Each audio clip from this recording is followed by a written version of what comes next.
Let's go. Welcome to Leading Remotely, helping remote-first leaders navigate, survive, and thrive in this new world of work. Let's make remote work.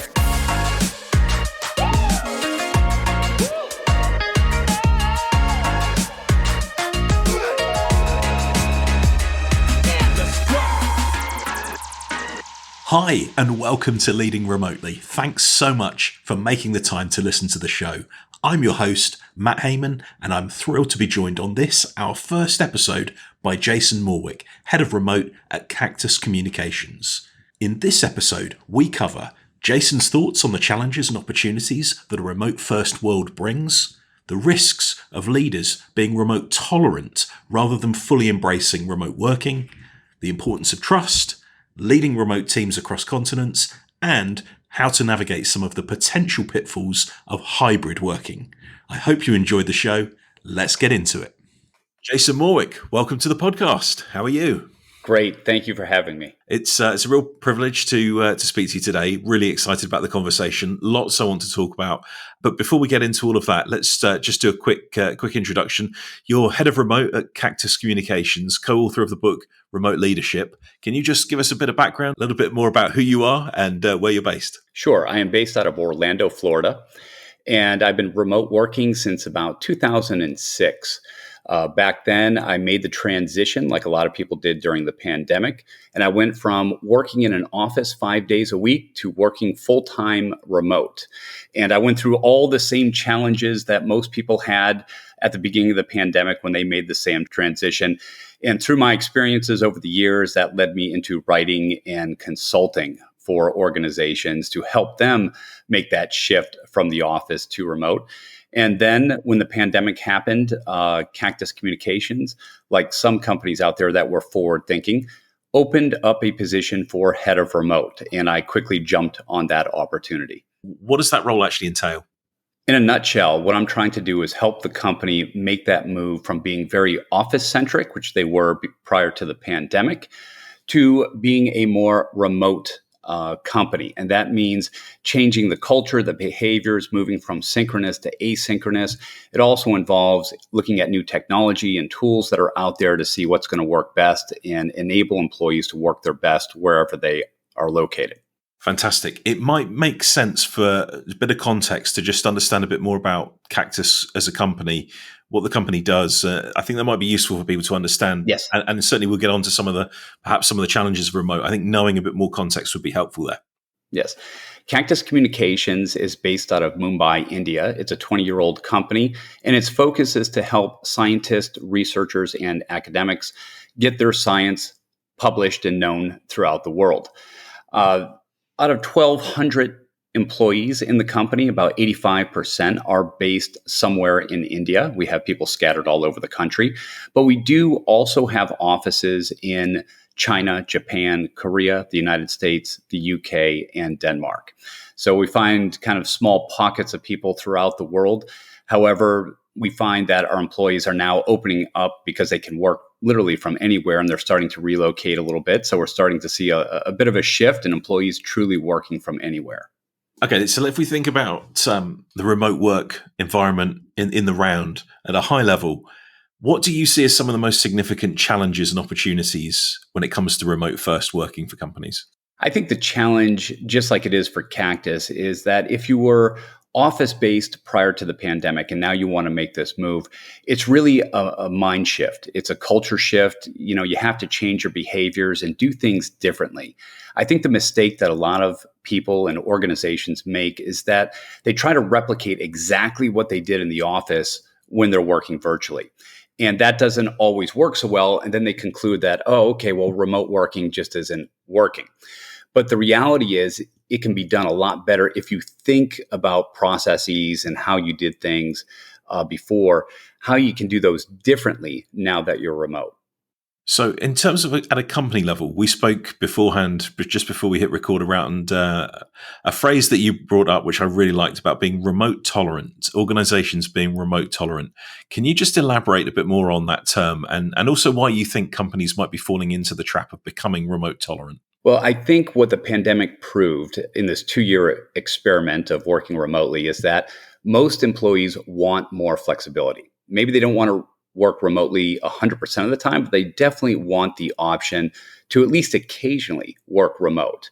So companies, in order to attract talent, in this current war for talent that we have going on, they're labeling themselves as remote companies or hybrid companies. And it can be a little bit misleading because remote really is a spectrum. On one end, you have companies that are fully remote. They have no company offices, and truly people are working anywhere across the globe. And then you have companies which I call remote tolerant. Those are companies like Apple and Google, and those companies that say that they're remote or hybrid, but really what they mean is they want people to live around a company location so that they can call them into the office anytime they want. Maybe they'll let you work a day or two during the week from home, but predominantly you're going to be office based. But in order to attract that talent, they're labeling themselves as remote. So when we think about the jobs market and how companies present the jobs market as being remote, how much variability do you think there is in the way companies use that phrase remote? Yeah, I think it's very varied. I think it runs the full gamut from you can work 1 day a week from home, but we expect you to be in commuting distance to the office, to we don't care where you live, you never have to go into a company office location, et cetera. So at Cactus, when we say we're remote first, we really mean you can live anywhere in your home country where we hired you from. We will not change the compensation structure based upon where you live, whether it's in a big city or an expensive area to a more rural, less expensive area. Your compensation stays flat and you can move about as you would like. Now, if you want to move beyond those country borders, that's where it gets a little bit trickier, right? Because then we have to deal with potential employment laws in new countries, visa requirements, et cetera. We don't rule it out. We will let employees do that on a case-by-case basis, but it does require us to do our due diligence to make sure that we're setting the employee up for success. So if we just think about the book for a second, just thinking about the contents of the book, which is a great read, I highly recommend it. Very, very practical book as well, full of sound advice and practical suggestions, which I thought were fantastic. In fact, one of the quotes that stands out for me was this. There was a quote in there about effective leaders are aware of the power of disclosure. And so I wanted to just talk a little bit about trust and communication, which I know are two really central parts of the book. Could you just talk a little bit about why those aspects in particular are so important now as people were working remotely? I think it's been proven over the years, and there's some empirical research that backs this up, that remote teams tend to be a lot more task focused. We tend to lose the social aspects of what it is to work with one another within a team. And that's not necessarily a good thing, because even though we may become more efficient in the short term, if you lose those bonds between team members, if the cohesion goes down, then the level of trust goes down, and then ultimately team performance goes down. So it's in the best interest of the organization to have team members that are closely bonded to one another. It's no surprise that I think Gallup, in their employee engagement survey, one of their questions actually is, do you have a best friend at work? And I know when I used to receive that survey, I thought, oh, that's kind of ridiculous. Who cares? But when you look behind the research, it really shows that people that are connected with one another will perform better and will stay with the organization longer. So it becomes a challenge for leaders then to say, in a remote environment, how do we recreate that feeling where people may be hundreds or thousands of miles apart, but they still feel connected to one another? They still feel like they're part of really a team of friends, or at least close colleagues that they can rely on. And what are some of the things that they can do? What are some of the practical steps that leaders can take to really foster that communication and that trust? There are some very, very simple things that leaders can do. For example, in a virtual meeting, the tendency always is, you get onto a call, you put yourself on mute, you turn your video off, you wait for the meeting organizer to arrive. As soon as they come on board and kick off the meeting, it's right into the task at hand. And okay, let's get started. Let's not waste any time. Let's just focus on the task. What leaders can do is actually hold a minute or two at the beginning of the meeting. Let people talk about non-work related things. Let people socialize a bit, because that's what would happen in an office setting, right? If you were in an office, you were going into a meeting room or a conference room. If you were the first to arrive, as people would funnel in behind you, what would you do? You would greet them. You would talk to them about the weather, their commute, whatever it is, everything but work until the meeting actually starts. Well, you can do the same thing in a remote setting as well. It just has to be a little bit more intentional. So you reserve that time for people to kind of talk and get to know one another. If people don't know each other, then you focus some time on introducing people, getting them to know other people within the team, et cetera. Now, just because we're remote, that doesn't mean we don't actually meet face to face. In fact, at Cactus, we just went through this effort because people hadn't seen each other in over 2.5 years because of the pandemic. We just spent the effort so that leaders could actually meet with their direct teams. And in some cases, people were hired during the pandemic and had never met their boss before, face to face. So we spent the effort. We actually had people travel into company locations and get some face time. And I think that helps. You don't need to do that very often. Once or twice a year may be enough. It depends on the organization and the organizational culture. But having that face time is actually valuable at times as well. So you can spend the time doing team building exercises and just getting people to know one another.